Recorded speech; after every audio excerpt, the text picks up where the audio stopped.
Arnold right now in the 7th frame has the chance to take the lead for the first time in the match. And he's making sure that he doesn't rush it. I mean, as he should.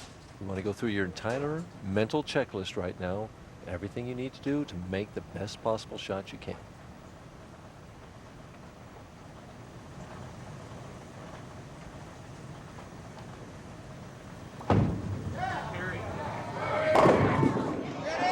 A little bit quick. You see the finish right through at the end. Just a little quick, a little short on the slide. And could have got away with it. White tickler there. Could have struck.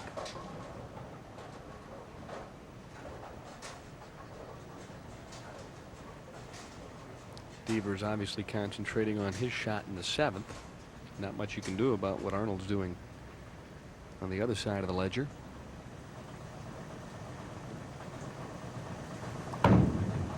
It's a breakthrough of sorts, though, when your opponent doesn't keep the string alive. Absolutely.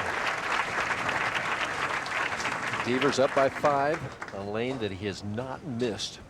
Throwing perfect strikes on yet.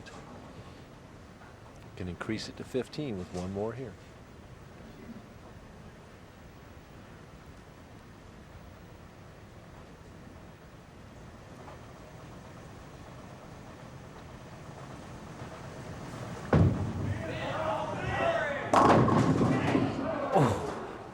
Kind of came up at the line a little bit that time. Not as good a shot as he's made. Leaves the wall shot 10. See how quickly he comes up here. See him come up a little bit there quickly. And the ball doesn't finish as much. The head pin goes to the wall. And he has the 5, 6, 10 and winds up with just a 10. He's saying, get a break. You know, you moan pretty well there, Mike. Of course, 20 years of practice.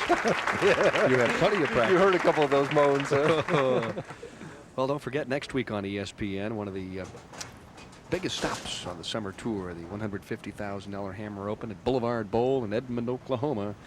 Richard Altman and that crew getting ready for the professionals to come on down, and going to be a big week. Their Pro-Am there is outstanding every year. They have, I don't know how many entries, but lots of them. Walter Ray Williams Jr. will look for his 3rd consecutive Hammer Open championship. Head by 4 pins. And blows that 5 out again. Says that carries better than solid. Classy shot for the 26-year-old out of Centerville, Indiana. What a brilliant year last year. Won better than $94,000. Kind of behind schedule this year. But with 20 on top tonight, should he win, he's back on pace.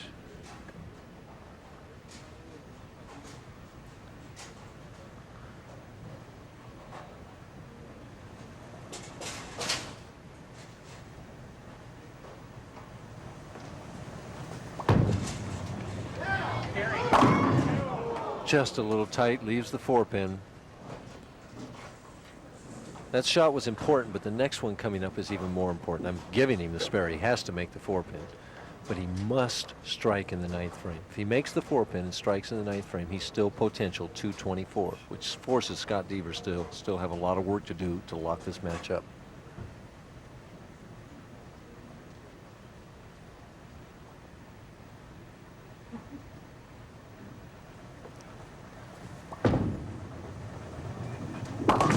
Dead center.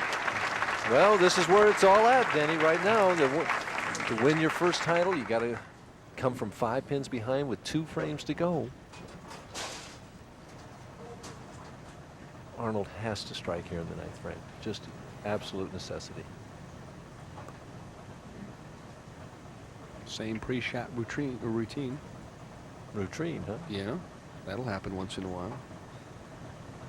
Gotta check my pre-shot routine, huh? I'm getting nervous. I don't know about you.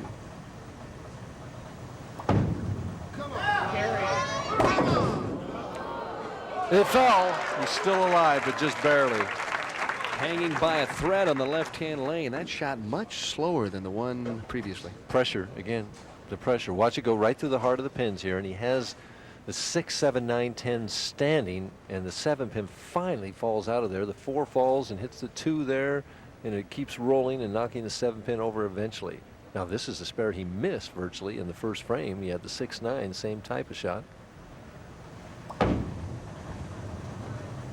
That's what he wanted to do the first time. You look back at that miss, if he makes the spare in the opening frame, he's ahead going into that stage. That's true. Now he's down by 8 pins. Scott Devers, who has not missed the pocket through 8 frames, has his fate in his own hands.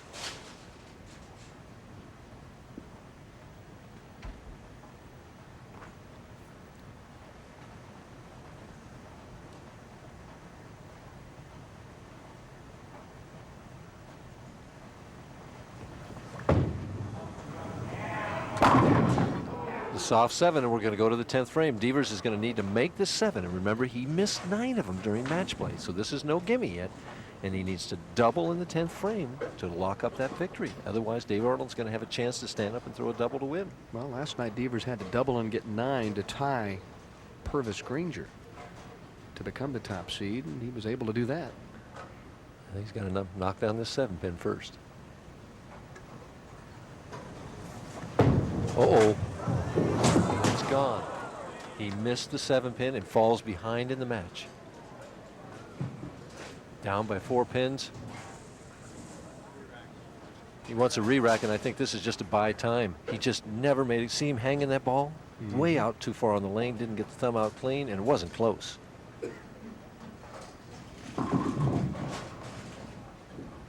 He knew right away. See him say, oh. Well, I wonder if that thought was in the back of his mind. Oh, it had to be. It had to be. Wow.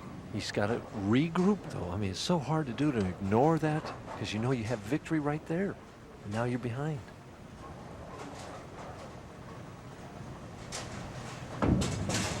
Trying to bounce back. Gets a anchor and a strike. What a break. What a break. That light hit, not the best shot in the world, but he got away with it. He has one more opportunity now to regroup here, get the double, and go back ahead and make Dave Arnold double.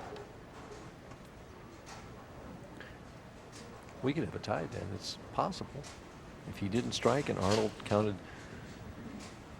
16 in the 10th frame, we'd have a tie.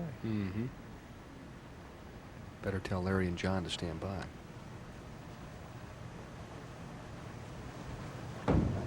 For the lead. Perfect.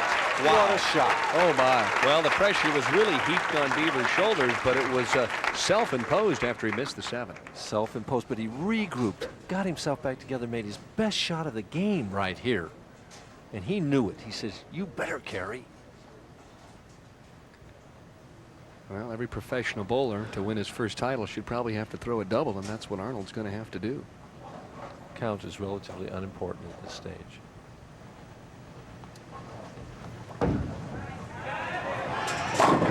.206. Well, he did the best with what he had in the 10th. 207, the final score for Scott Devers. But as Mike said, the count on the fill ball really academic, because 2 strikes is what Arnold has to have to get to that stage.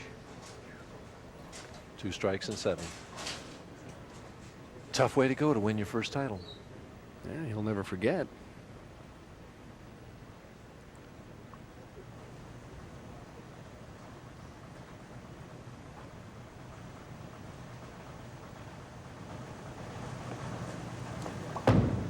Too much room. Tough shot to make, then. Boy, heartbreak for Dave Arnold, who lifts his hand, and Scott Devers, on the other hand, just about as excited as you can get. Thought he had given it away and came up with some big strikes in the 10th, the 11th, and 12th. And look at Scott. Look at his face, the sigh of relief. He could have never lived that one down, having missed the 1-pin spare.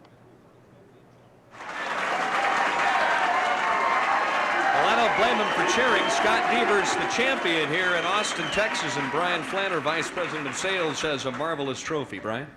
Congratulations, Scott, on a magnificent week of bowling. You really made it exciting there. Columbia is really proud to be associated with you, and I'd like to present this trophy, but it's too heavy to leave here, so I'll take it with me. First of all, I want to thank Columbia. They're great. Thank you very much. Brian, you're great. Connie Smoot, John Rizzo, everybody. John Jowdy, thank you very much. Well, he knows what to do with a short amount of time. Pat Fitzpatrick with a beautiful check worth 20,000 big ones, Scott. Scott, on behalf of all the bowlers of Austin, congratulations on being our 1988 champion. Thank you very much, Pat. And especially thanks to Family Sports and particularly Highland Lanes. It's a great place to bowl. Maybe just one quick question. You missed the 7-pin. Did you do it to make it exciting? No, and I guarantee you when I go home, I'll be working on that spare. Thanks so much for joining us here in Austin, Texas. The winner of the $130,000 Columbia 300 Open, Scott Devers. And we'll see you next week from Edmond, Oklahoma. So long, everybody.